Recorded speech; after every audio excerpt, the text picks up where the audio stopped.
Are you 45 years of age or older? Has your doctor told you that you should get a colonoscopy to screen for colon cancer? Are you aware that a colonoscopy is a very invasive test with harmful risks and side effects to your health? Well, you should know that if you're at average risk for colon cancer, meaning that you are 50 years of age or older, or 45 years of age and older, and you're African American, and you have no signs or symptoms of colon cancer, no hereditary risk factors, and no increased risk factors due to irritable bowel diseases like ulcerative colitis or Crohn's disease, then you have other choices for getting screened for colon cancer. In fact, according to the United States Preventative Services Task Force, you have 6 other choices to get screened for colon cancer. The United States Preventative Services Task Force is a governing body of independent medical experts that put forth guidelines and recommendations for the preventative health services of the population of the United States. And they recommend 6 other screening tests that you can choose from to get screened for colon cancer. Some of those screening tests are less invasive than a colonoscopy, and some of those screening tests are non-invasive. And I'm going to tell you all about these screening tests in this video. The information in this video is based on my own personal research from available public sources. I am not a medical practitioner, and this is not meant to be medical advice. It took me a considerable amount of time to create this video for you, and it is my gift to you. I know that if you understand this vitally important area of the human body, that you will have a healthier life. And I want that for you because I care about you and I want you to be happy. I know this video is long, but I hope you will take the time to watch the entire video and share it. I promise it is worth your time.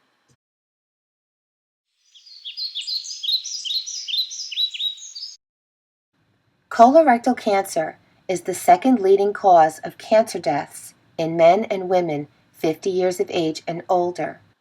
An estimated 145,600 new cases of colorectal cancer are expected for this year.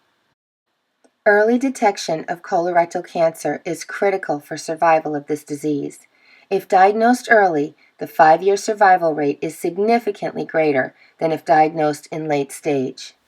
Hi everybody, it's Linda. Welcome back to Tips for You. Well, I did a lot of research into the subject of colon cancer and colon cancer screening to help me in my decision-making process of selecting a screening method, because I'm in the age group that doctors recommend should get screened. And my doctors did recommend that I should get screened on several occasions. But, like many others, I was uncomfortable having a colonoscopy because it is such an invasive test for a screening test.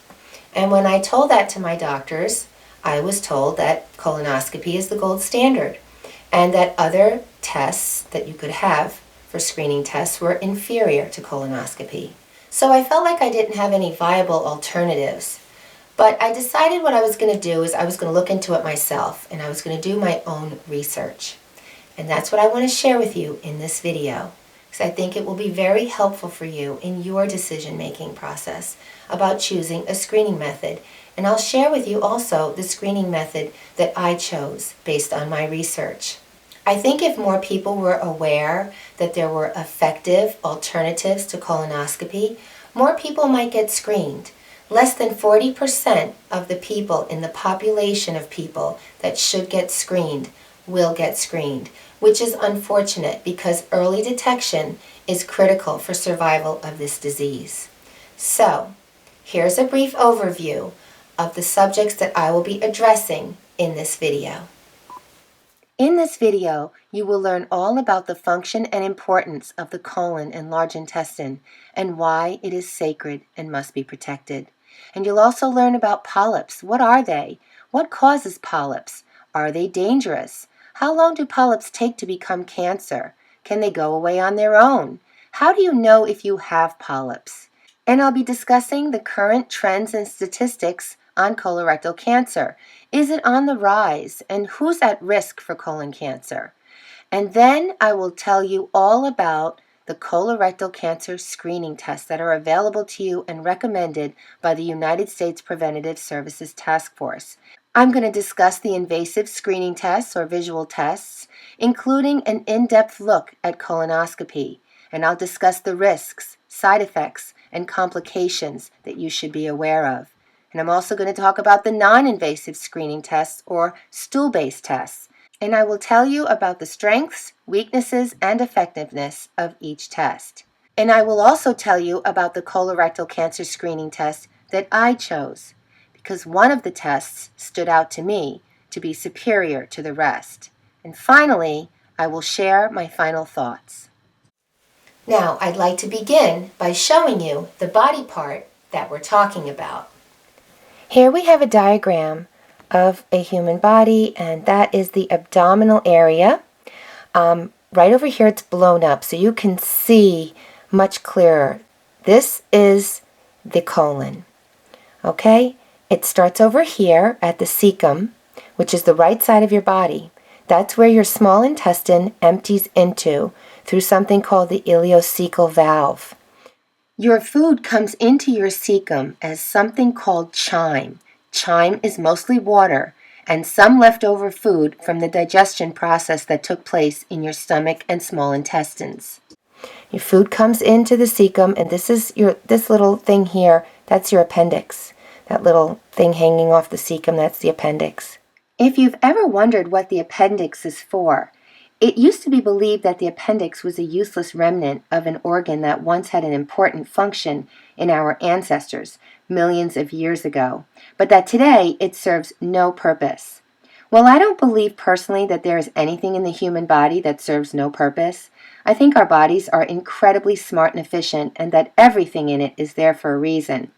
Well, research recently now suggests that the appendix may actually be an important part of the immune system, that it serves as an important safe house for critical beneficial gut bacteria, and in case of a bad infection that wipes out your beneficial bacteria, the appendix will release its contents to help recolonize your gut in order to protect your immunity. The food comes in here into the cecum, and it travels up this muscular tube. Goes up the ascending colon, across the transverse colon, down the descending colon. This is down the left side of your body.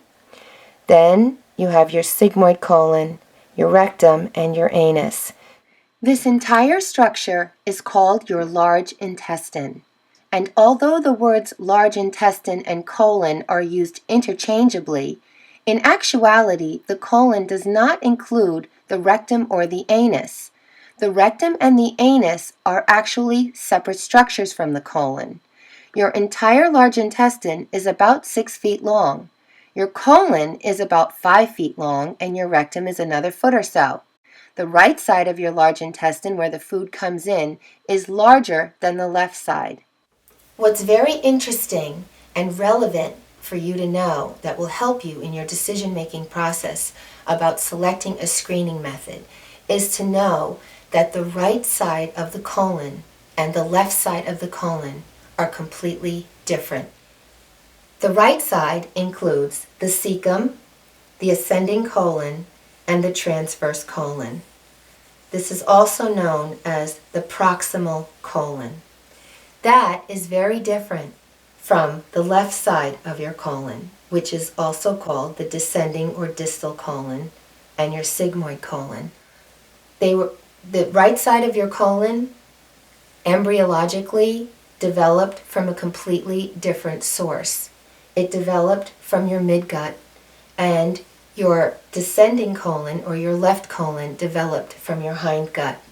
They have completely different ecological worlds, different nerve supplies, different blood supplies, different bacteria, different lymphatic drainage, and they get different types of cancer as well. Now, during its travels, the food is squeezed along and salts and water are absorbed out. Not only does your colon enable the removal of waste from your body, but it constantly maintains your fluid and electrolyte balance, which is critical to every organ and nerve cell.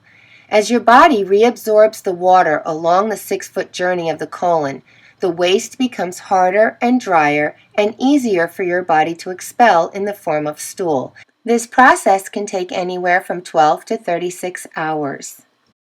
Food is also fermented. There's an enormous amount of bacteria in your large intestine, which is where you have all of your healthy gut flora. One of the most important and fascinating things about your colon is that it is a safe house for friendly bacteria. Billions and billions of fungi, viruses, and bacteria line your colon. They help ferment complex carbohydrates so you can digest them better. But what they also do is they provide you with your immunity. 80% of your immunity is in your gut microbiota, or your gut flora. It's critical to your health that it be healthy. It must be protected. It's sacred. Because if it gets out of balance, if that balance gets disrupted by medications or lifestyle choices, it can lead to inflammation. And inflammation can lead to diseases like cancer. Researchers are only now beginning to understand how important the gut microbiota is to the human body. It has existed for millions and millions of years, is responsible for our evolution. It is being referred to as a second brain or another organ of the body. That's how critical it is. But it's difficult for them to study this area because everyone is so unique. Each person has a different microbiome. No two people are the same. It's so important for you to protect it. So be careful with antibiotics because they wipe out your good bacteria along with your bad bacteria. And sometimes bad bacteria, some of them remain around. And it's up to your body to do the rest, to get rid of the rest of that bacteria. But if it doesn't fight it off, then those bacteria, those bad bacteria, can thrive and grow and become resistant. They can overtake the good bacteria, cause an imbalance, something called dysbiosis, and that can lead to inflammation and diseases, as I said. So protect your gut flora. Be very careful about taking antibiotics, only if absolutely necessary. They are still overprescribing antibiotics. I see it constantly. It still makes me upset when I think about the fact that I gave antibiotics to my son when he was a small baby because he had ear infections, something they do not do anymore. They take a different position on that. They watch and wait and see. Because a new baby's microbiota is immature and it's still developing. It takes several years to develop their gut flora, and it can be wiped out so easily with those antibiotics. And you don't want to do that to your body. So protect your gut flora because it can take years to restore if you've disrupted it.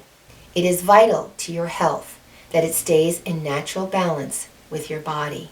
And an interesting fact is that we have more bacteria cells in our body than we have human cells. So we are more bacteria than we are human. You've learned about the large intestine and the colon. Now let's learn about polyps. This is the inside of your large intestine or your colon. And as you can see, it's a very muscular, tubular-like structure with cavernous kind of indents. And it's very flexible. It's very muscular. And with peristalsis, it moves the food through. This right here, that's a polyp. So anywhere along this tube, you can grow what's known as a polyp. All cancer begins with a polyp, but not all polyps are cancerous.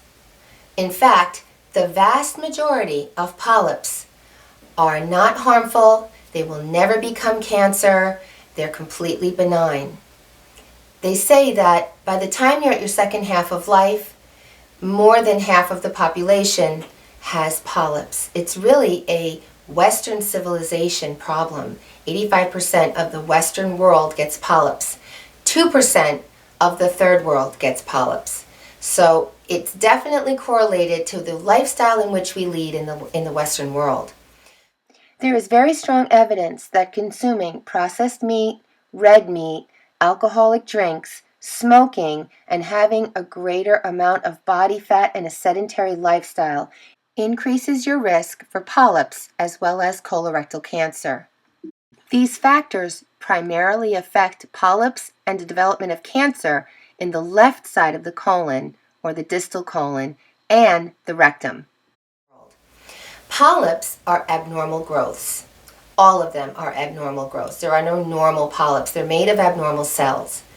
And an inflammation or imbalance in the body can cause polyps to develop anywhere that you have a mucosal lining, like your nose or your throat or your uterus or cervix, and of course, your colon. The inside lining of your colon is constantly turning over, shedding cells. These cells divide, they mature, they die off, and then you shed them. Okay, this happens constantly in a very timely and synchronistic manner. But once in a while something happens and there's a change in that process, a genetic mutation, and those cells will start to divide, but they won't mature, and then they start to accumulate, and they never die off. And that's how a polyp is formed. It's a bunch of abnormal cells that begin accumulating, and they form a little polyp. Polyps are classified in 3 different shapes. Polyps can be pedunculated, sessile, or flat. Their shape plays an important role in your selection of a screening method, which I'll go over now. Polyps can be something called pedunculated. That means that they are sitting on a stalk, and on the top is like a little bulb, and it's like a mushroom. They kind of hang off the inside of your colon, and they kind of float around. Those are really easy to spot, and they're very easy to take off because the doctor can see them, he can snip the stalk, and he knows he's got the whole polyp. The second kind is called sessile. A sessile polyp is attached to the wall of the intestinal lining, but it's got a broad base. It doesn't have a stalk. And they're very much harder to spot because they kind of blend in with the crypts, which are these, cavernous kind of tubular functions inside the colon. And so they can be hard to find. And so you have to have a really good doctor that's doing your colonoscopy that he can see these things. The majority of polyps are actually sessile polyps. Pedunculated are less common. Then there's a third kind, and those are called flat. Flat are really hard to find. There's only about 2% of the polyps that they see are flat. And sometimes flat polyps can even be inverted, like excavated into the mucosal lining, and it's hard to see them, very hard to see them, especially if they're in the right side of the colon, okay? When they're in the right side of the colon, everything in there is much more difficult. This part is much easier to see, your distal colon, your descending colon. And that's where the majority of the polyps usually are. But the ones that come into this area, okay, and into the cecum, this area, much more difficult and much more challenging to treat. And the survival rate is actually less than if you have colon cancer on this side. So I told you that polyps arise out of the inside lining of the colon. And I told you there are different shapes, but there are different types as well. There are several different types of polyps and classifications which I charted for you here. Polyps come in 2 types, non-neoplastic and neoplastic. Non-neoplastic polyps are not cancerous. I outlined those in black for you. They consist mainly of hyperplastic and inflammatory polyps. They're typically small in size and sessile, ranging from 1 to 5 millimeters, and are mostly found in the sigmoid colon and in the rectum. These small polyps are usually found in the left side of the colon. They are non-cancerous and will not turn into cancer. They represent 90% of all polyps that are found during colonoscopy and removed. Now you may be wondering, is it necessary to remove all polyps from your body if they're never going to turn into cancer because they're either too small or they're just never going to turn into cancer? Because as with all surgeries, there are risks to having these polyps removed. And is it possible that these polyps could just simply go away on their own if they're inflammatory polyps? Well, studies are currently being done to examine whether removing these hyperplastic and diminutive polyps should continue to be done, both in an effort to save on the pathology costs of examining these primarily non-cancerous diminutive lesions, as well as to reduce the complications of bleeding and perforations that can arise due to the removal of these harmless growths. They are currently considering either leaving these polyps in place in the rectosigmoid colon and not removing them, or removing them and discarding them and not sending them to be analyzed by a pathologist. Their simulation model study found that a resect and discard strategy for diminutive polyps, where polyps were not sent to pathology for further viewing, resulted in a substantial economic benefit without any impact on efficacy. And it is possible that these polyps may go away on their own. Studies have found that when the cause of inflammation has subsided or diet changes have been made, that the polyps that were caused by inflammation can also go away. Now, I just told you that the vast majority of polyps are usually hyperplastic and do not pose a risk to cancer. Well, there's only one small exception, and that is if you have hyperplastic polyps on the right side of your colon. Sometimes if you have hyperplastic polyps in this area, they can be a precursor to cancer. So they worry about them. And on the other side of the chart, which is labeled in red, these are neoplastic polyps, and they're non-cancerous polyps as well, but they have the possibility that they could turn into cancer if left to grow. And there are two types of neoplastic or precancerous polyps, and they are called adenomas, which arise from the glandular tissue that's in the inside wall of the colon. And the other type are serrated polyps, and those have a sawtooth or jagged appearance at the top. And then I broke these polyps down further into their structures as well as the types of serrated polyps. Colon cancer is believed to arise from the adenoma-carcinoma sequence or pathway, where you have an adenomatous polyp that after undergoing several genetic mutations and hyperproliferation begins to form a carcinoma or a cancer. When you have a polyp that's an adenoma, it is comprised of glandular tissue, and that tissue is more likely to develop than regular tissue into a cancer. But that doesn't mean that all adenomas turn cancer. You've got to have some more genetic mutations for cancer to develop. But what they're concerned with is size. Usually, the bigger a polyp is, the more likely that it can turn to cancer. Except in certain circumstances, like with Lynch syndrome, which I'll talk about later, and certain right-side cancers, which I will mention shortly as well. Polyps grow very slowly. They take about 10 to 15 years to grow from a small precancerous polyp to a cancer. And polyps can range anywhere from 1 millimeter all the way to 30 millimeters. That's a very big polyp. And usually when they're over 20 millimeters, there's a 10% chance that that polyp will have cancer in it or be cancerous. They believe that 80% of all cancers are that pathway, the adenoma-carcinoma pathway. That was believed for many years. And then researchers began to see that there was another type of cancer. And that cancer developed with a different pathway. That pathway is called the serrated pathway.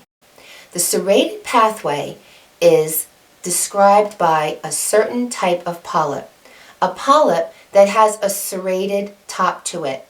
Okay. This is a picture of a non-cancerous sessile serrated polyp. I want you to make a mental note of what I'm about to tell you about it, because it's important information for you to know going forward in this video. The reason why will be clearer a bit later when we get into the screening tests. What's unique about serrated polyps is that they generally do not have surface blood vessels, and if they do, it's very rare and usually very few, and often covered with a mucus cap. Because of the lack of blood vessels, serrated polyps very rarely ever bleed. In this picture, the two yellow arrows that you see are pointing to two tiny surface blood vessels. This is rare, and you can see there are only two of them on the entire polyp. Okay? So just remember that serrated polyps usually do not bleed. Okay, it can be fixed, sessile, meaning stuck, broad base into the crypts, right? And it's got a little jagged edge, like a knife with a jagged edge, like a saw. That's why it's called serrated. They believe that serrated polyps are precancerous as well, just like adenomatous polyps. But that doesn't mean they're always going to turn cancer, okay? These are just precursors. They're precancers that they look for, and they want to remove them. They will remove precancerous lesions. They'll remove anything that's considered precancer. So if they see an adenoma, they see a serrated polyp, they will remove it because it's deemed to be more likely, if it was going to have further genetic mutations, to turn into cancer. 20 to 30% of colon cancers arise from the serrated pathway or involve serrated polyps, and many of them occur in the right side of your colon, and they are difficult to find. And the problem with a colonoscopy is, and I'm going to get into colonoscopy a little bit later when I talk about the screening test, but the problem with a colonoscopy is that it is so subjected to whether or not you've cleaned out your bowels very well and whether or not the endoscopist sees these polyps, and these can be hard to see. So what they have found is that there are very often something called interval cancers, where someone's had a colonoscopy and then within a 3-year period they've developed colon cancer. And very often it is from the serrated variety, and they can grow very quickly, serrated cancer rather. They can grow very quickly, and they're very hard to see, and they're very easy to miss. They have found that the serrated pathway, the serrated carcinoma, is more common in females of an older age and that were smokers. But they are seeing now that more younger people are developing colon cancer, and that is often that type of a cancer that's developing. So it's something for you to be aware of, because for me that was an important qualification with selecting my screening method. So how might you know if you have polyps? So the way that you know that you have polyps can sometimes depend on whether it's on the left side or on the right side. The polyps that are the more common ones, the ones on the left side, tend to be more obstructive polyps. When they start to get bigger, they start to get in the way of you going to the bathroom, and so you might have changes in your stool, like you might see diarrhea or constipation. You might see some rectal bleeding or bleeding in your stool when you look at it. You might see that. But on the right side, very often it's a little different. You might have anemia. You might have a lot of abdominal pain, and you might not feel well. You could lose weight. I also want to point out that you can have polyps and have no signs or symptoms of having them. That's why it's important to get screened. So if a doctor sees a polyp in your colon, he is going to remove it. He does something called a polypectomy. He just snips it out, sends it to the pathologist, sends it to the lab. Pathologist looks at it and will tell the doctor what type of polyp it is. And that's important information for them to know, because then they know going forward how to keep observation on you and how often you should come back to be checked and to be screened. The only way they can tell if a polyp is cancerous is to put it under a microscope, because then they can see the structure. They can see what the cells look like, and that's what tells them if a polyp is cancerous. There's really no way just by looking at it. They can see a really big polyp in there, but it may not be cancerous. They won't know until they biopsy it or they take it out and they put it under a microscope. Usually small polyps, 1 to 5 millimeters, they're usually not cancerous. They're usually just benign little growths. Individuals at increased risk for polyps and colorectal cancer include people 50 years of age and older, African Americans, those that have a family history of colorectal cancer, those that have inflammatory bowel diseases like Crohn's disease and ulcerative colitis. These individuals have double the risk of developing colorectal cancer as the general population. Also, individuals with type 2 diabetes are at increased risk of getting colorectal cancer, as are people with Lynch syndrome, which is the most common form of inherited colon cancer, where polyps develop very rapidly into cancer, and it can be associated with tumors in other areas of the body as well. And people with familial adenomatous polyposis, or FAP, which is a rare disorder that causes hundreds or thousands of polyps beginning at a young age. And there is also Gardner syndrome, which is a variant of FAP and also causes many polyps to form throughout the colon and may be linked to the formation of other non-cancerous tumors in other parts of the body. And something of great importance for women to be aware of, and that is that women who have had a hysterectomy, which is the removal of the uterus, or an oophorectomy, which is the removal of the ovaries, have an increased risk of getting colon cancer. There's a 24% increase if a woman has had a hysterectomy and a 30% increase if a woman has had an oophorectomy. Estrogen seems to be a protective factor against developing colon cancer. And studies have linked certain medications to an increased risk of getting colon cancer, and some of those are oral contraceptives, hormone replacement therapy, the acne drug Accutane, NSAIDs like ibuprofen, high blood pressure medication, and antibiotics. Interestingly, links between antibiotics and a range of conditions have come to light over recent years, including irritable bowel disease, celiac disease, and even obesity. As I mentioned earlier, antibiotics significantly alter the microbiome by depleting certain types of bacteria and changing the overall makeup of the gut flora, and this can lead to inflammation and disease. And studies show that individuals with chronic constipation have an increased risk of developing both colorectal cancer and benign growths. They believe this may be due to the longer transit time of the stool to leave the body, which can increase the exposure time of the lining of the colon to concentrated carcinogens and bile acids. So it's really important to have regular bowel movements. And finally, as I told you earlier, lifestyle. Individuals who consume processed meats, red meat, alcoholic drinks, smoking, have a greater amount of body fat, and a sedentary lifestyle have an increased risk of getting polyps and colorectal cancer.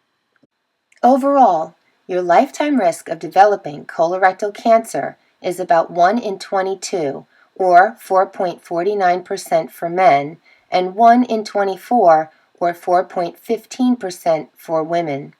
Here you can see that lifetime risk of developing cancer in a chart, and you can see that after the age of 40, it begins to rise more sharply, almost doubling as you go through your later years of life.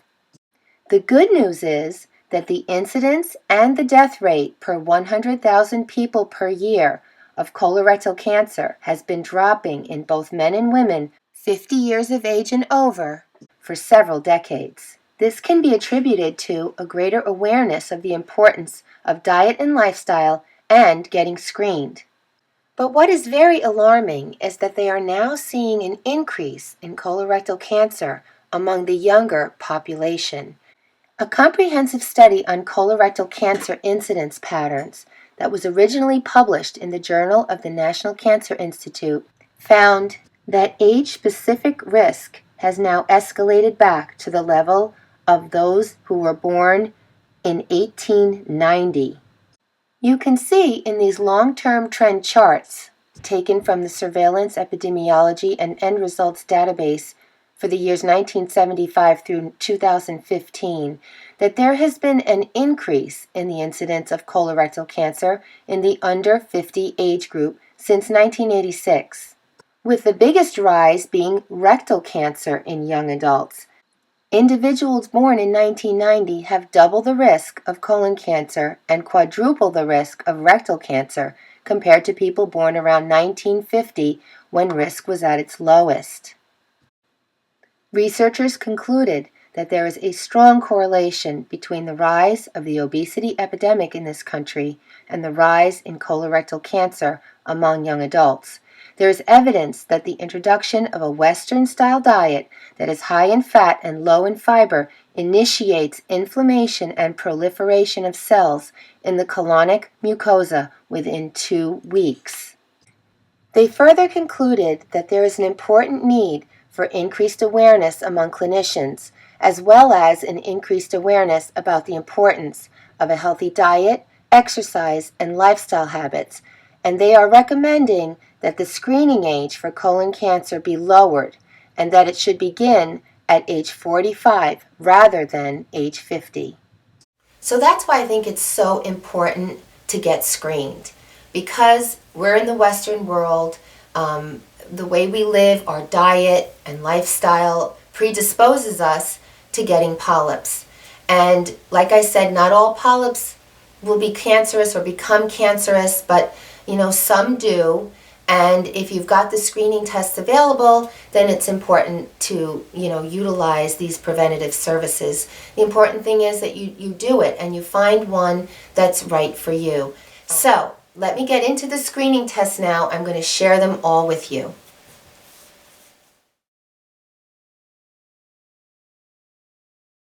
The United States Preventative Services Task Force recommends screening for colorectal cancer starting at age 50 years old and continuing until age 75 years old.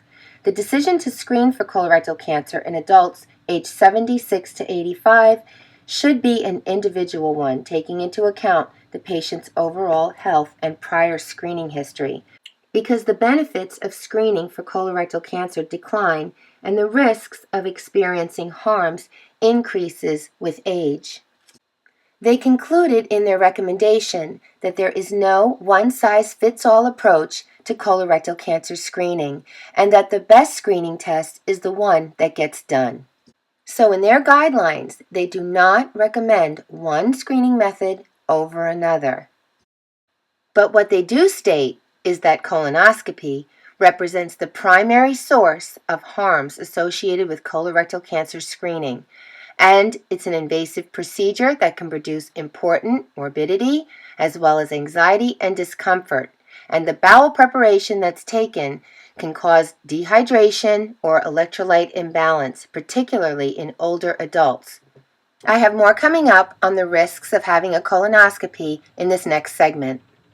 Now I'm going to tell you about all the screening test options that you have. Here are the 7 different screening tests that the United States Preventative Services Task Force recommends to you for colon cancer screening. I broke them up between invasive tests, which are in red, and the non-invasive tests, which are in blue. Number 1 is colonoscopy, and that is recommended every 10 years. Number 2 is flexible sigmoidoscopy, which they recommend every 5 years. Or you can have a flexible sigmoidoscopy every 10 years with an annual FIT exam, which is a stool test that you do every year. Number 4, the CT colonography. That has replaced the double contrast barium enema, and that is recommended every 5 years. Now we're going to get into the non-invasive, and these are stool-based tests. The first one, number 5, is the GAIAC fecal occult blood test, and that's recommended every year. Number 6 is the FIT test, which is the fecal immunochemical test. That's a stool test that is recommended every year. And number 7 is the FIT DNA test, or Cologuard, and that is the fecal immunochemical test with DNA test, and that's recommended every year or every 3 years. I'd like to begin by discussing the invasive screening tests first. We'll start off with colonoscopy. Colonoscopy is the most invasive of all the screening tests. It's also the most costly, and it carries the most risk and harm to your health. It needs prep time. You have to, a few days before, you have to prepare by having a special diet. And then you have to drink a very strong chemical laxative that forces the body to expel the contents of its entire digestive tract, which can be very hard on the body. You will experience severe diarrhea for quite a few hours, so you must be near a toilet for the entire time. Keep in mind that by clearing your bowels like this, you are flushing out your beneficial bacteria and beneficial microorganisms. And in doing so, you are leaving your colon and your body open to infection from pathogens, bacteria, funguses, and viruses. You will have to have sedation in order to undergo this test because it can be very painful without it, which means you cannot go back to work and you have to have someone to drive you home from this test. So, it's a bit of an ordeal. I mean, it's not a simple, easy thing. And there are complications that I will get into that are possible with this test that you should be aware of if you are considering having a colonoscopy. A colonoscopy is performed by an endoscopist. He uses a colonoscope to visualize the entire colon and rectum. The colonoscope is also called an endoscope, and it's a very long, flexible tube with several channels in it. The front tip has a video camera for taking pictures and video of the inside of your colon during the procedure, so he can view it on a computer. There's also a channel that delivers water and air during the procedure, and another channel for water only. And there's also a channel where the doctor can pass instruments through it, like tiny forceps, wire loops, or snares that are used for the removal of polyps or for taking biopsies.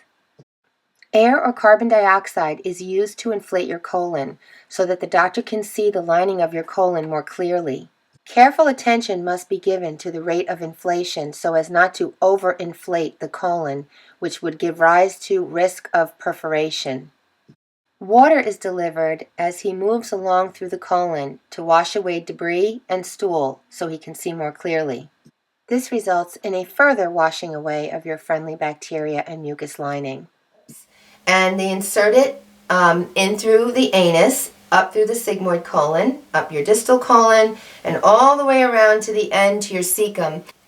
Your colonoscopy is said to be complete if the doctor was able to intubate your cecum, so go right into your cecum, and sometimes they can even see into the appendix, which is, right there too, which is a part of your large intestine or your colon. The actual intestine itself isn't sometimes as easy looking as this. Sometimes you can have a tortuous colon. That means a colon that has a lot of twists and turns inside and makes it a lot more difficult for the doctor to get around and to see, and leaves you more open for problems like perforations or bleeding or injury to this mucosal lining. Also, up here you have your spleen. This is an area of the exam that's very challenging for doctors because they have to get around the spleen. So that's called the splenic fixture right there, where the proximal colon or your transverse colon meets the descending colon, and getting around there can be challenging. And there's often been quite a few problems with perforation there, and even perforation of the spleen. Splenectomies have resulted in that too. Over here is another bend that's considered a challenge, and that is the hepatic fixture. It goes around the liver, and again, whenever they have to make a turn like that, there's always the risk of complications and injury that are associated with that, something to be aware of.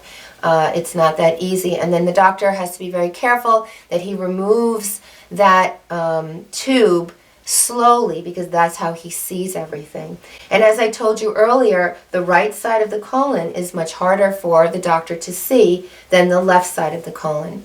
And as such, they've limited those cancer survival rates to the left side of the colon, to detecting lesions on the left side of the colon and not on the right. They have not, and I read one study that said that it perhaps because of the way the cancers arise in the right side of the colon, often flat or excavated or hidden in the mucosa, that perhaps these types of screening methods are just not, the look and see screening method is just not going to be conducive to finding right side cancers early in that fashion because they are just hard to see. So something to keep in mind if you're considering a colonoscopy, because that is one of the deficits of the test, is this right side colon. And I'm going to explain to you something interesting when we get into the sigmoidoscopy, how they can use their ability to observe the left side of the colon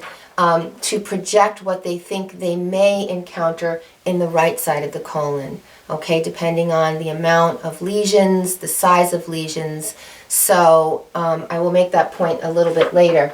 So obviously the positives of this test are the doctor can see your entire colon in one test, and if all is clear and everything is great, and then you don't have to come back for 10 years. But there's always that possibility that the doctor may miss something. In fact, the possibility is a 25% chance that the doctor may miss something. And they have supported that fact by patients undergoing CT colonography after either incomplete colonoscopies or to verify where lesions may be inside the colon. Often they find other things that were missed in colonoscopy. In fact, CT colonography has found significant additional information in 14% of those who have undergone colonoscopies.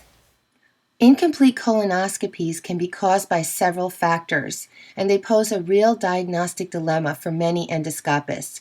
And I've listed some of the reasons here, and those are tortuous colon, which I explained to you was when you have a colon that has many twists or turns, diverticular disease, obstructing masses and strictures, angulation or fixation of the colonic loops, adhesions or scar tissue due to previous surgery, which can narrow the colon and make it difficult for the colonoscope to get through. Then there's spasms. The colon can spasm, causing a problem. Poor colonic preparation with the bowel prep beforehand. You didn't flush out properly. Being a female can predispose you to having an incomplete colonoscopy, as can older age and low body mass index. And finally, operator fatigue. They found that colonoscopies that were performed later in the day resulted in more incomplete colonoscopies due to operator fatigue. Patients can enhance the quality of their colonoscopy by asking prospective colonoscopists the following questions. 1. What is your adenoma detection rate? It's very important, and it should be equal to or greater than 25%. What is your cecal intubation rate? It should be equal to or greater than 95%. And does your report include photos of the end of the colon, including the orifice to the appendix and the ileocecal valve? And finally, do you use split dosing of the bowel preparations? Because effective bowel preparation requires that at least half of the preparation be ingested on the day of the colonoscopy. In general, having a gastroenterologist perform your colonoscopy is more effective than having a non-gastroenterologist for the prevention of cancer and detecting precancerous polyps. However, there does exist substantial operator dependence within gastroenterologists. So just picking a colonoscopist by specialty is not adequate protection against having a suboptimal colonoscopy. Now, colonoscopy does carry a significant amount of risks with the test. And here is a list of them, and they are pretty extensive. And they range from risks from the procedure itself to risks caused by the sedation, as well as the preparation that you have to drink beforehand. And the first risk, which is the most serious and biggest risk of having a colonoscopy, is the risk of perforation of the colon. This can occur when a hole is made in the wall of the colon, either due to overinflation of the colon with air or carbon dioxide during the procedure, or due to forceful insertion and movement of the colonoscope within the bowel, which can cause rupture. And perforation can also be caused by endoscopic interventions like polypectomy. Perforation of the colon is a serious, life-threatening event that has a high mortality rate. Patients quickly become septic due to the toxic contents of the colon spilling out into the rest of the body, causing severe infection, which can lead to death. Studies have shown that an estimated 2 out of every 1,000 patients that has a colonoscopy suffers a perforation of the colon. Elderly patients are at particularly high risk for perforation because of the declining thickness of the intestinal wall due to aging. Injury and death from colonoscopy may be higher than reported due to underreporting of incidences. And this can occur because colonoscopies are often performed at different locations than where people end up after they have complications, which is usually at an emergency room or a hospital, and people will generally not connect the dots. Especially sometimes these complications arise days or even weeks after a colonoscopy. Okay, back to our list. Number 2, heavy bleeding. Number 3, the spread of cancer. An incomplete removal of a polyp that has cancerous cells in it can cause the cancer to spread to the surrounding healthy tissue. Number 4 is heart attack, which can occur due to the imbalance of electrolytes that can be caused by taking the bowel preparation and having severe diarrhea for many hours. That can really throw off the entire body. It can cause heart arrhythmias and even stroke. And number 7 is something called post-polypectomy electrocoagulation syndrome. It's caused by a burn inside the colon from the heat that's used to coagulate the tissue after a polypectomy. And it mimics a perforation, and it's very, very painful. And it's an injury to the colonic mucosa and the muscular tissue underneath that causes substantial pain and infection. And number 8 is a gallbladder infection, also known as cholecystitis. Many people unknowingly have gallstones, and they may never be a problem in one's lifetime. But studies showed that the bowel preparation taken before the colonoscopy can cause sudden extended dehydration, which can trigger an acute infection of the gallbladder. Gallbladder infections can also occur as a result of an inflammatory response caused by a polypectomy. Cholecystitis can lead to the removal of your gallbladder. And number 10, a colonoscopy can cause an appendicitis, or loss of your appendix, or loss of your spleen due to a splenic rupture. A colonoscopy can cause a colonic gas explosion. This can be caused by the electrocautery that's used during surgical and colonic procedures. The bacteria inside the colon gives off methane gas and other combustible gases that, when ignited by a heat transferring instrument like an electrocautery, can result in an explosion. The explosion causes a perforation in the colon, and that can cause death. And colonoscopies can lead to additional surgeries, as I mentioned, appendectomies and splenectomies, and that is due to errors made during the colonoscopy, as well as during the polypectomy. Sometimes they don't remove all of the polyp, and then you have to have another surgery, which can actually be very difficult for the second surgeon because scar tissue forms whenever you have a polypectomy. And there are more risks and side effects, like colitis, diverticulitis, bleeding from the rectum, bleeding in your stools, fear, dizziness, abdominal pain, vomiting, nausea, gas pains, oddly shaped or oddly colored stools, kidney damage from laxatives, pneumonia from aspiration caused during sedation, low blood pressure, dehydration, shock, paralytic ileus. That is when the movement of your small intestine slows down and a blockage forms. Internal hernia, pancreatitis, transfusions, and a drastic disruption and loss of your critical beneficial microbiome or gut flora, and of course, death.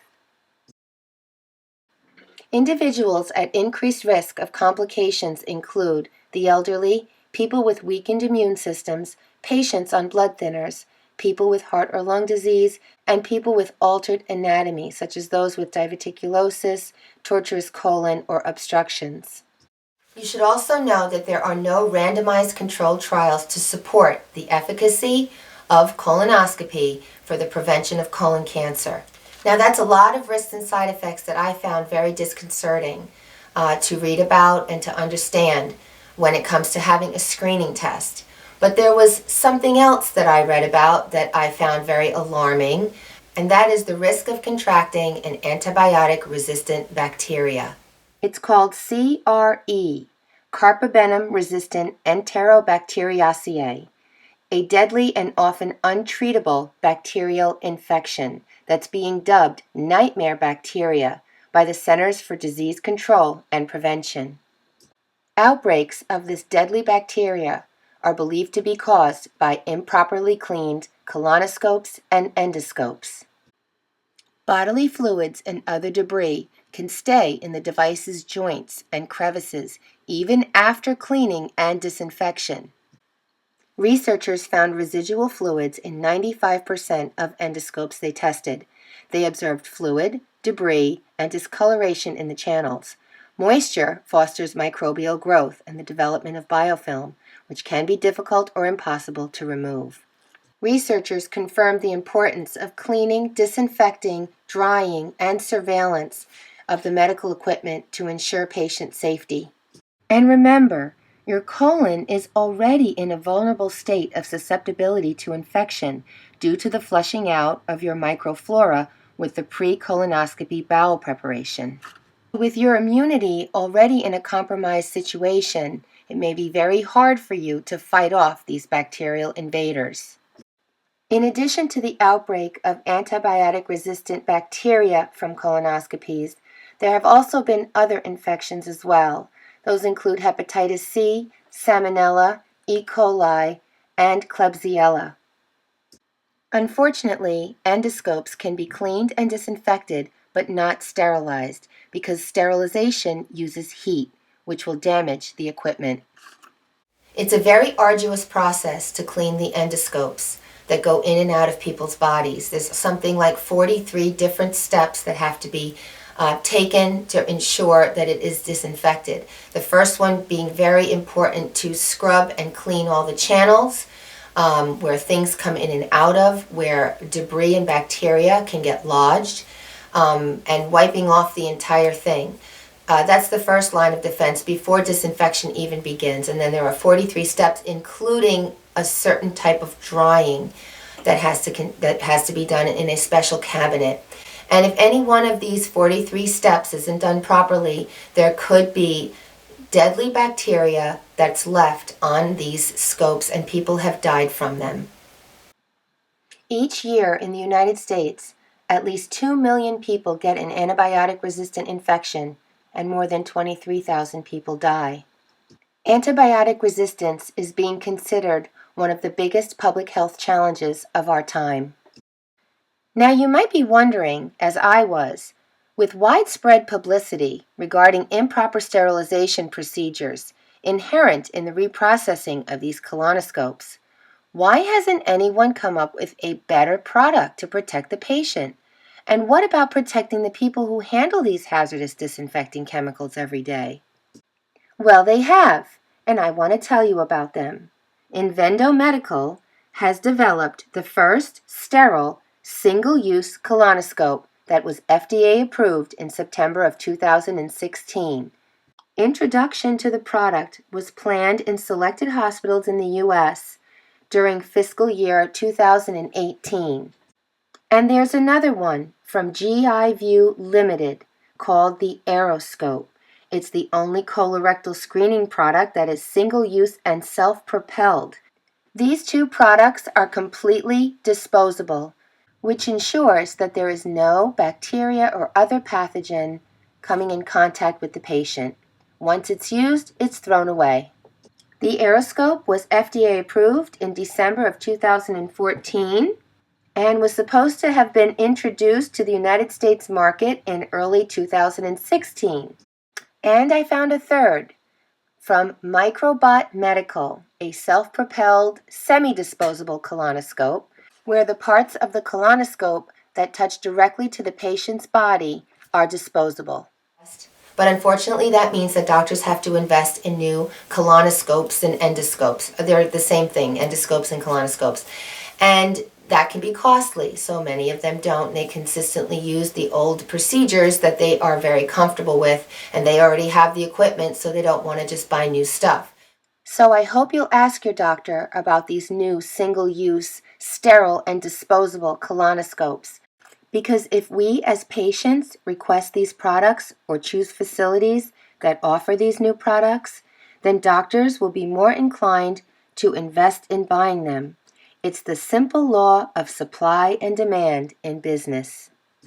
And now I'm going to cover number 2 and 3 of our invasive screening tests, and that is flexible sigmoidoscopy and flexible sigmoidoscopy with FIT annually.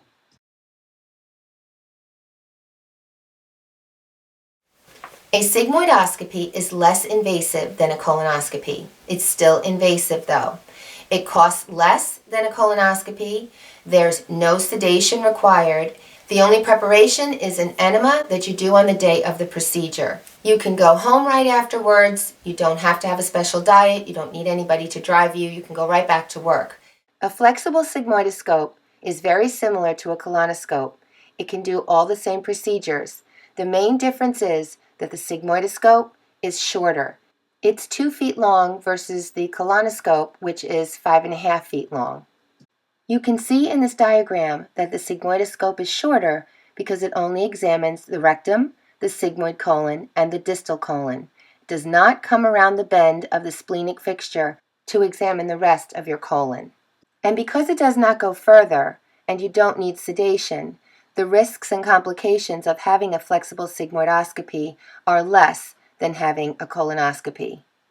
As a matter of fact, studies have found that colonoscopy has double the risk of perforation per 1,000 patients. In other words, for every 1,000 patients that underwent a colonoscopy, 2 patients suffered a perforation, versus for every 1,000 patients who had a flexible sigmoidoscopy, less than 1 patient had a perforation. And there are risks and side effects and complications of having a sigmoidoscopy, but the list is much less extensive than with colonoscopy and they occur less frequently. With any types of bleeding and risk that you will see, due mostly to having the polypectomy or a biopsy. And a flexible sigmoidoscopy can be performed by an endoscopist, a general doctor, or a trained nurse practitioner. There have been randomized controlled trials of sigmoidoscopy that have proven that it reduces the incidence of cancer by 33% and cancer mortality by 43%. So when the doctor looks at this area of the colon, your descending colon, he can see if you have any abnormal growths and polyps, and he can see how many and the size of them. And with that judgment, they can often extrapolate what they may think you may be at risk for in the rest of your colon. For example, if they find multiple adenomatous polyps, they may decide it's worth having a colonoscopy for you to check the rest of your colon to make sure everything is okay. In this method, it's used more as a screening method, and then there are extrapolations that are made about the rest of the colon based on the health of this area. There's something else that I found very important, and that is the misclassification of colon cancers. They did studies of death certificates from hospitals. They went back and compared those death certificates to the patient's files. And in those files, they determined that the patients did not in fact die of colon cancer, but specifically of rectal cancer. In 82% of the cases, the person's cause of death was rectal cancer and not colon cancer. They didn't specify. And it's very important to know that the rectum gets more cancer than the colon. And if you realize that, you may say to yourself, well, if 80% of the cancers that happen in the left side or in the rectum, then it would suffice to say that it's more important to screen this area. And if by screening this area you can make intelligent judgments about this area, right, further on, then perhaps you don't need to have the most invasive test as a screening test, but you can still get the same benefits of having been screened with a visual exam and having your polyps removed visually, okay?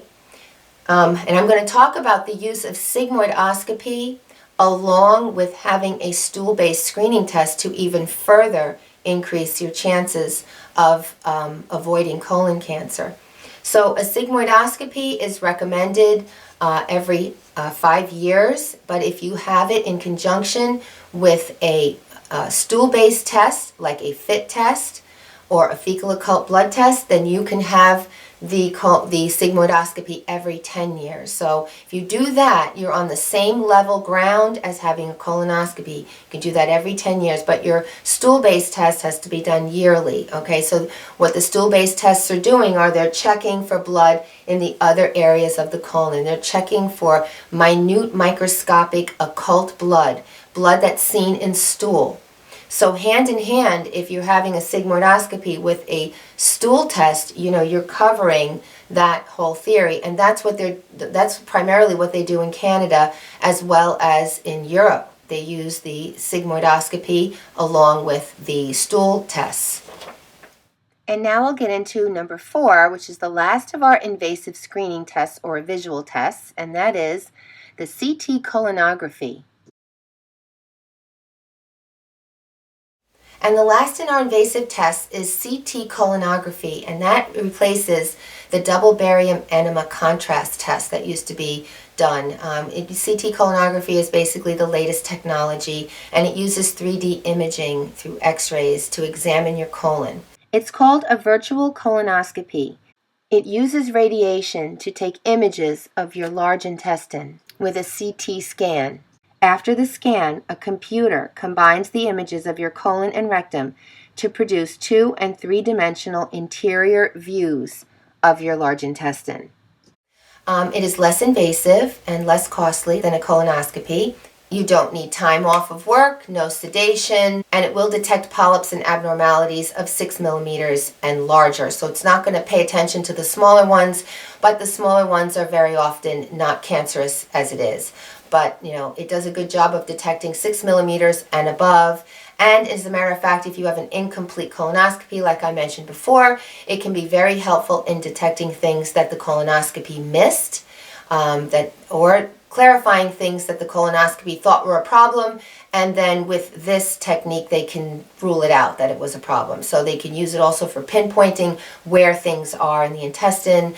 But to be used as a screening test, and you're subjecting yourself to radiation, to me, was one of the concerns that I wasn't comfortable with, as well as the fact that it is still an invasive test. And one of the biggest drawbacks of the CT colonography is its inability to detect flat or serrated polyps. So the downside of the CT colonography is that you still need the bowel prep.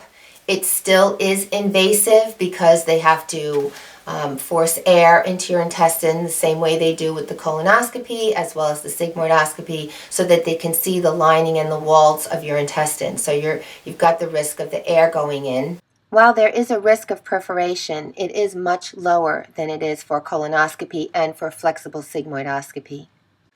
So the risks, side effects, and complications of having a CT colonography include radiation exposure, and we know that radiation exposure increases the risk of developing cancer.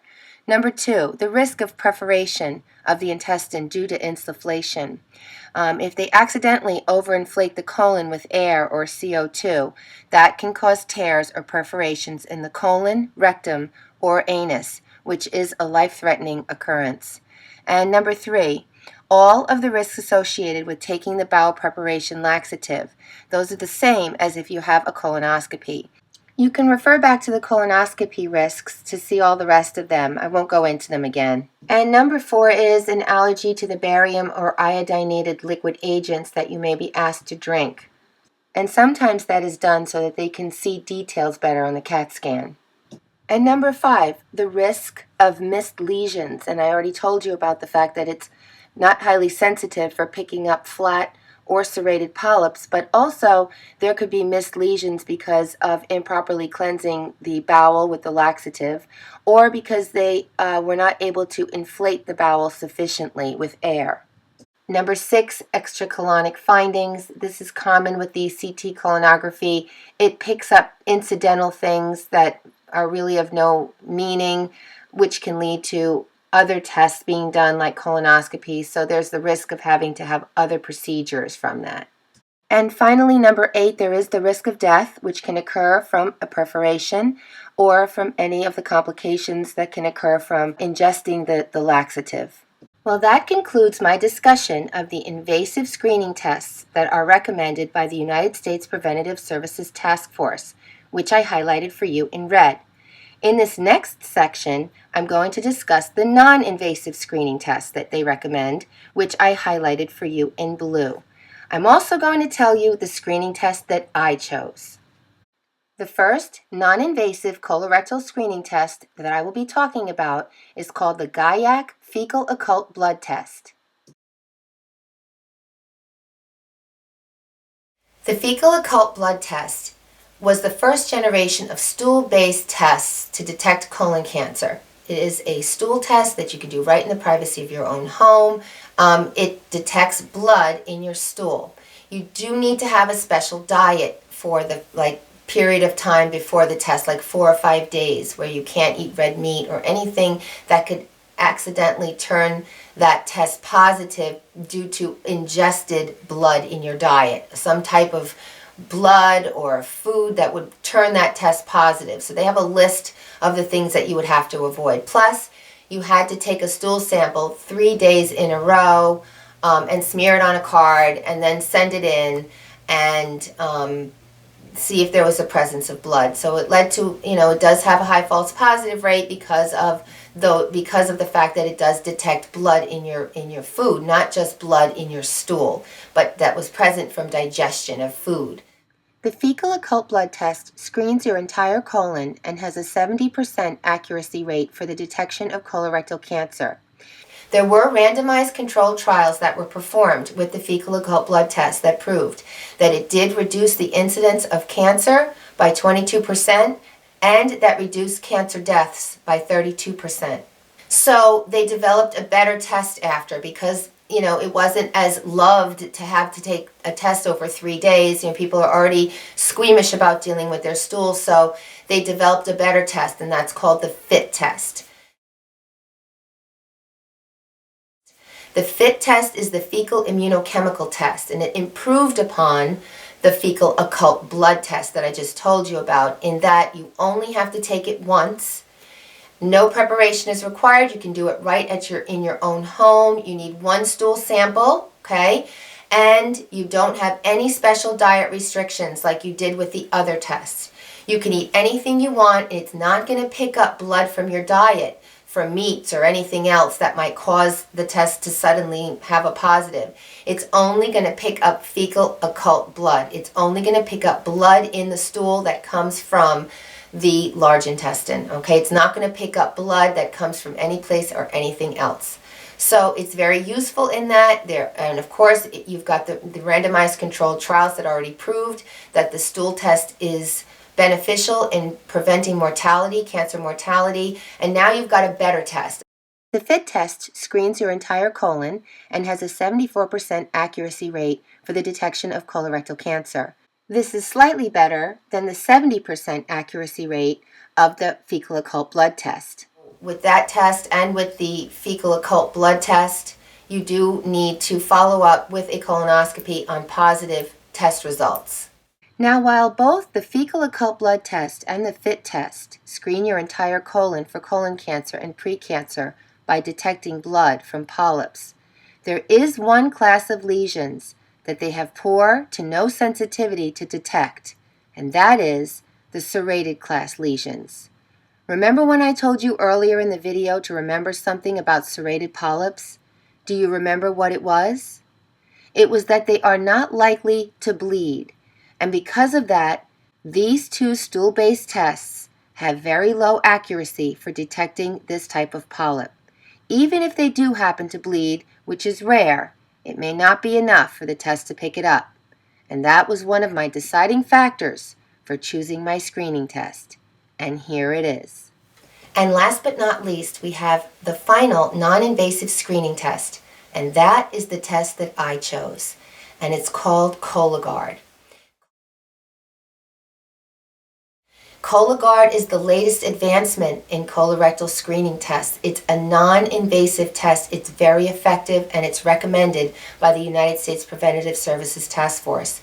It was just FDA approved in 2014 as a screening test for people 50 years of age and over in the United States. It's not available elsewhere yet, as far as I know. It uses a multi-targeted approach to detecting colon cancer. It is a FIT test, like I just described to you, which looks for hemoglobin in the stool. And it's also a DNA test that looks for DNA mutations from the shedding of cells into your stool that could signify that you have precancer or cancer. So it detects precancer as well as cancer, and it detects blood. Now, it's a little bit more expensive than the FIT test, which is $20. This is around $500, but it is covered by insurance and Medicare. Most insurance companies and Medicare. You do need a prescription for it, so you have to ask your doctor for it, and then he has to order it. And then the test will be shipped directly to your home. There is no preparation that's needed. You don't have to have a special diet, nothing. It's just one stool sample that you have to give them, and I'll show you in a second what it all looks like. It's very, very simple. There's a 24/7 800 number that you can call for any assistance, any help, any questions. They are super nice and very helpful. Okay, so this test will detect 92% of colon cancers and 94% of stage 1 and stage 2 cancers, so precancers, and that can save lives. And the beauty about this test, which for me I found superior over the others, is that it can detect 42% of those right side cancers that I told you about, that are very hard to see in colonoscopy, that are difficult to detect if they don't bleed, but this can pick it up. Why? Remember I told you earlier that your large intestine, your colon, is always shedding cells. Well, it's also shedding those abnormal cells as well. Those abnormal cells get collected in your stool as it passes on by, and this test will detect those cells very easily. Cellular exfoliation of DNA into the stool occurs continuously. Cologuard is designed to analyze stool for the presence of 11 molecular biomarkers, including hemoglobin and DNA markers, which may indicate the presence of colorectal cancer or advanced adenomas.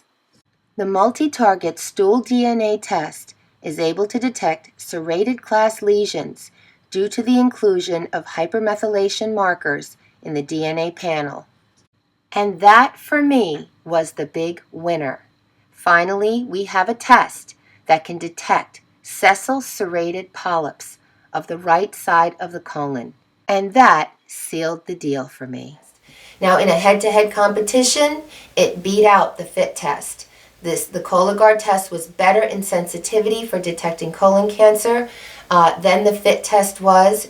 It performed better, and I'm going to show you in a chart that I made myself that shows all of the sensitivity, and I compared all of the different screening methods to each other so that you can see in percentages how reliable they are and which ones that you think you might want to go with. For me, it was a hands down, no question. I liked this test. I liked the fact that it could screen the entire colon, that it's going to screen for precancer, and for colon cancer, and for blood. It's the single best one-time test that's available to the population. If you take the Cologuard test and you get a negative result, you can be 99.94% assured that you do not have colon cancer. And you can be 94.79% assured that you do not have an advanced adenoma or precancer. Those are fantastic odds.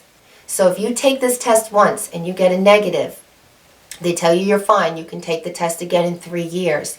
Each time you get a negative, you can extrapolate out that you are not going to have to worry about having colon cancer. If you get 3 readings within 10 years, then you're set well into the future, okay?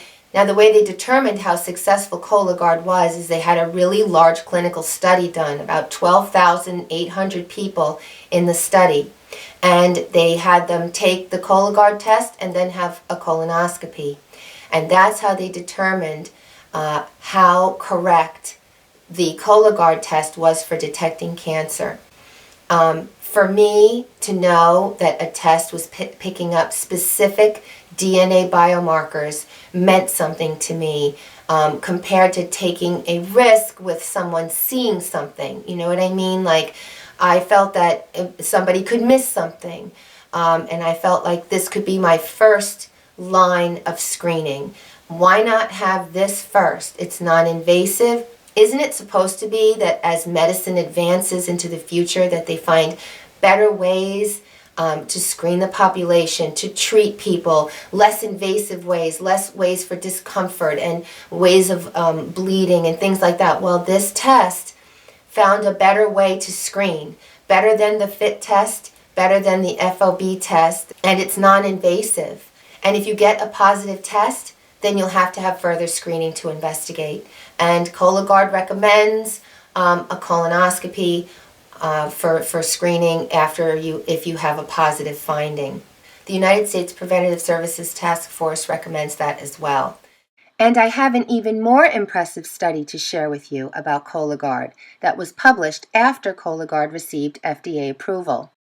It was a smaller study than the 10,000 people study that I just told you about. It was conducted on 661 Alaskan natives between the years 2012 and 2014. Alaskan people have twice the rate of colorectal cancer compared to the rest of the United States. It's the most frequently diagnosed cancer among Alaskan natives. The study found that Cologuard detected 100%, or 10 out of 10, of colorectal cancers. And some more impressive results from that study. Cologuard also detected 67% of sessile serrated polyps, larger than 1 centimeter. Those are the ones that are on the right side of the colon typically. So I was very excited to share this test with you. I think it's an excellent non-invasive alternative to a colonoscopy. So let me show you what it looks like and give you a feel for what's involved. So here's what you can expect. It comes directly from the company, which is Exact Sciences. It comes in this box, and it comes UPS right to your door. And we're just going to open it up, and it comes with labels for you to place on your samples. There are instructions on how to return your kit, and a patient guide that has all the instructions that you'll need to take the test. The patient guide contains a diagram of all of the things that you receive in the kit to take the test. It also explains step by step with pictures and drawings everything you need to do to take the test. So let's take a quick look and I'll show you what it comes with inside. So this is what it looks like. And the first thing they have on the top is a bracket, and this bracket fits over your toilet seat. And you place this container into that bracket, and you go to the bathroom into this container. And they say to try not to get urine in the container. And then you use this tube here to collect a sample from the stool that you made into the container. And this is the fluid that you'll pour into this container in order to preserve the stool sample. The instructions are very clear and easy to follow, step by step, with pictures and drawings so that you cannot make a mistake. So just to be clear, you'll have 2 separate samples that the company will be receiving. You'll have the main stool sample, which will be in the bowl that you're going to cover with fluid and seal. But before you do that, you're going to scrape off some of that stool and place it into the tube and seal that. So you'll have 2 samples going back, the bowl and the tube.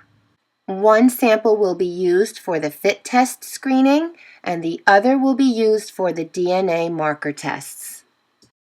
If you want to see step by step exactly what you need to do to take the test, I found a great video for you on YouTube.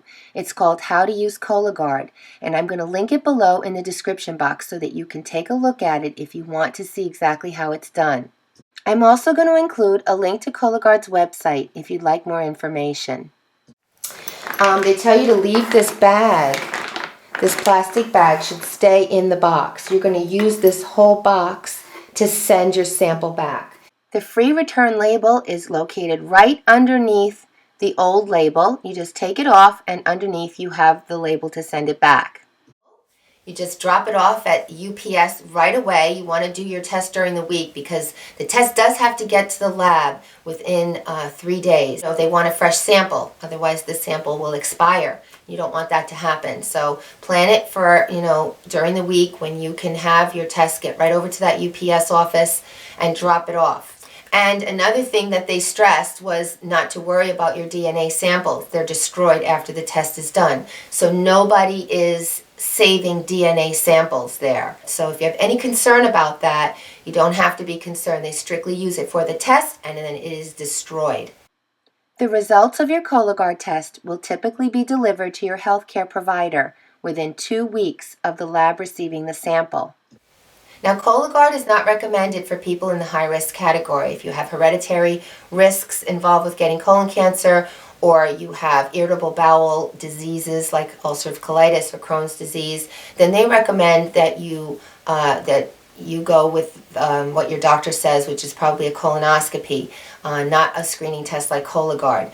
But I just want to say that in my reading, I did come across information and studies and research that said that very often it's very difficult for an endoscopist to perform a colonoscopy on someone that has a very inflamed bowel with ulcerative colitis or with Crohn's disease, that there's often, hundreds and hundreds of polyps or inflammation, scars from the healing, and it can be very difficult.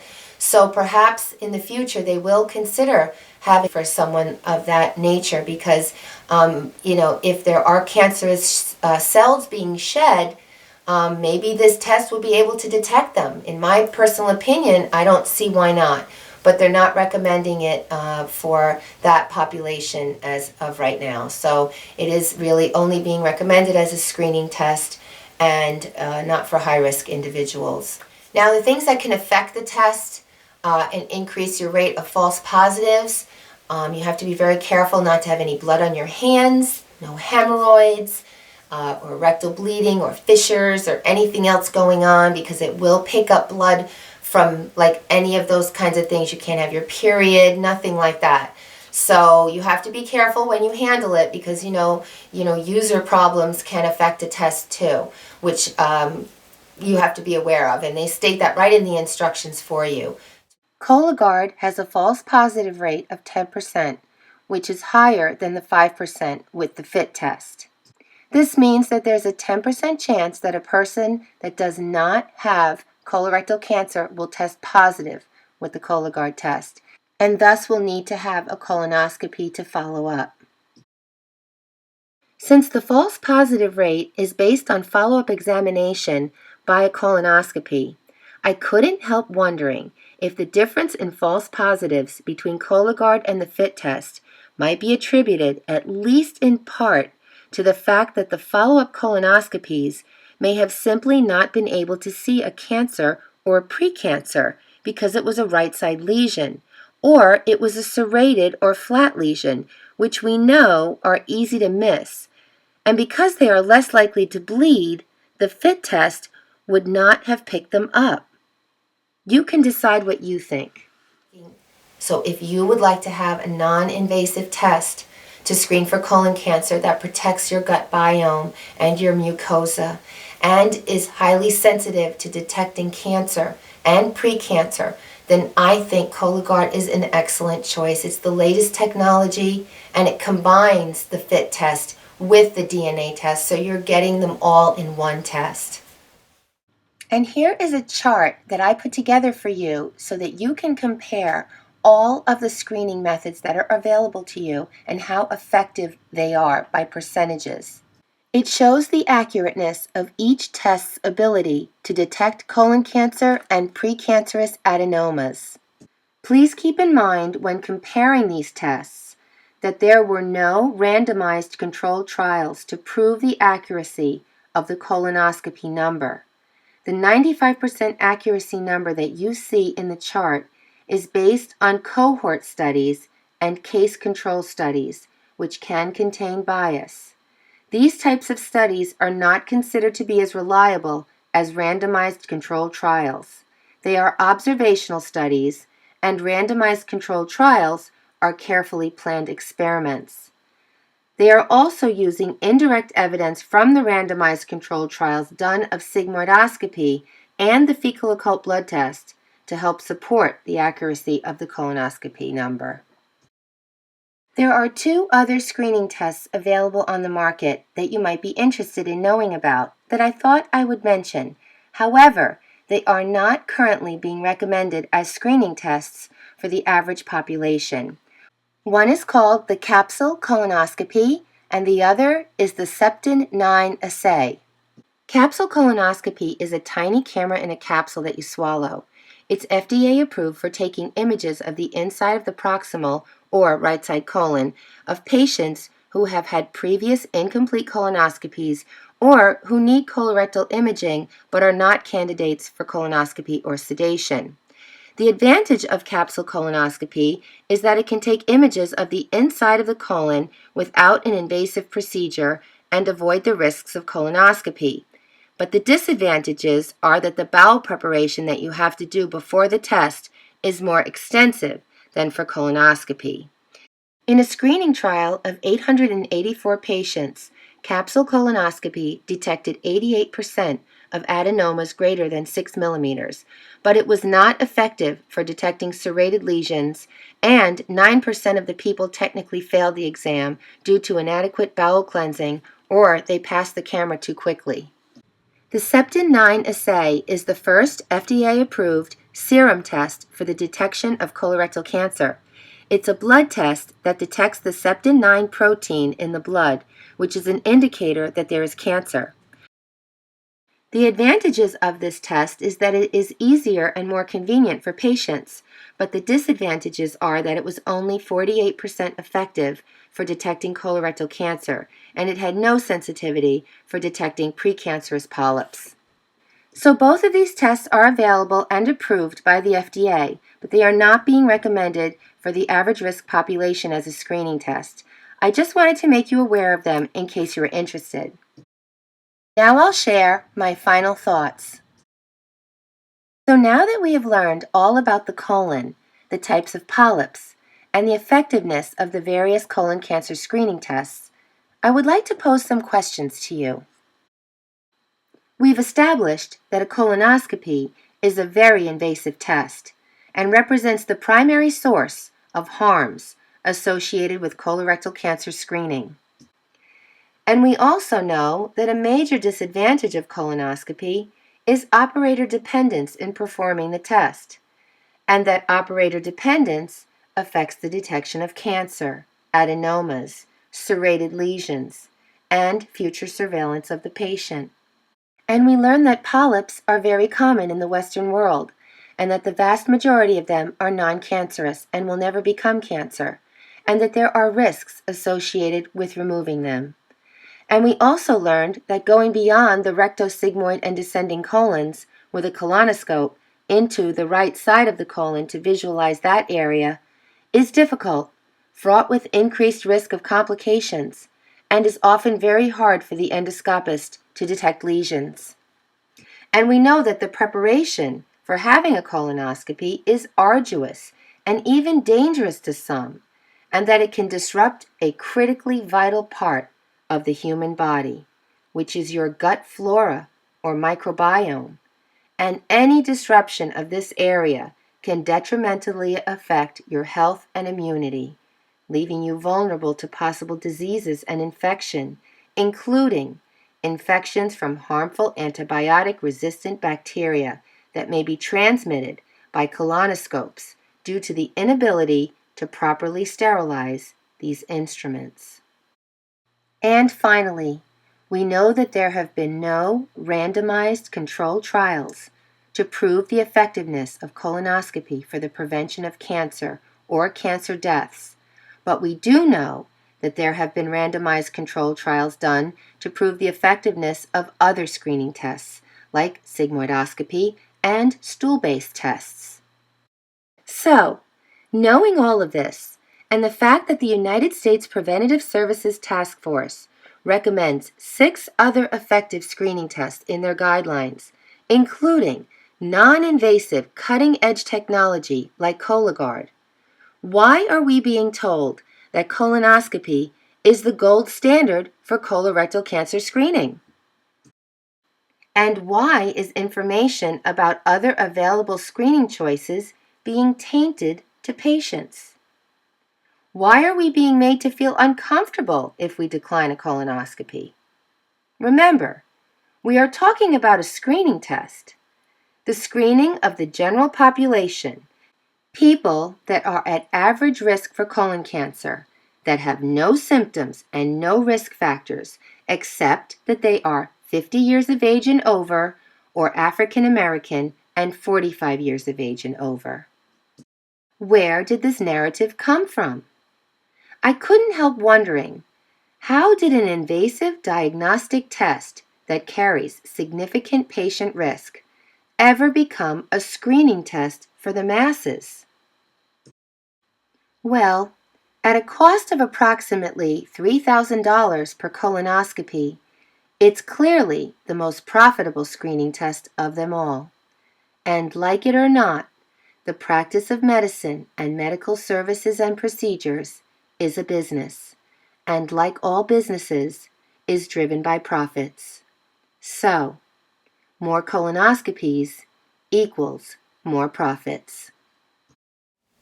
Well, that's it for this video. I really hope you found it helpful and informative for you, and I hope you'll share it with others, because I think if people knew that they had other choices besides just a colonoscopy to get screened for colon cancer, I think more people would get screened.